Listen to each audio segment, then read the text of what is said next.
अस्सलामुअलैकुम सामीन। 4 ज़िलहिज्जा और 23 जून है।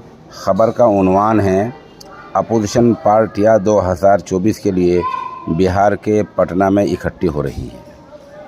ख़बर थोड़ी तफसील सुनिए। बिहार की राजधानी पटना में विपक्षी दल अपोजिशन पार्टियां 2024 के लोकसभा चुनाव लड़ने के लिए मंसूबा तैयार करने के लिए इकट्ठे हो रही हैं। क्या लाएअमल तैयार होगा वो ख़बर तो अभी देर में आएगी।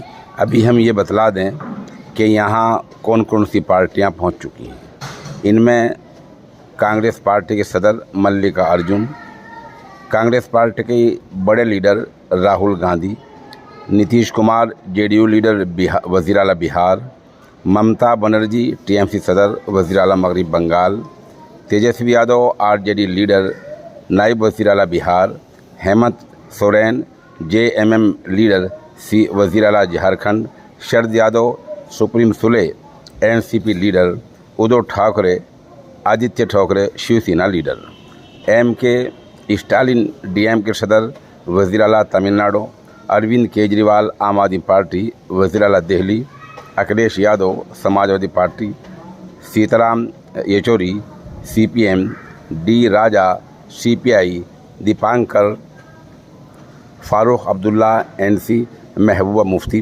पीडीपी। इन 15 पार्टियों के लीडर बिहार में इकट्ठे हो चुके हैं और इनका निशाना ये है कि किस तरह 2024 के लोकसभा इलेक्शन में भारतीय जनता पार्टी को हराया जाए। अब देखिए देर शाम तक क्या लाएअमल सामने आता है।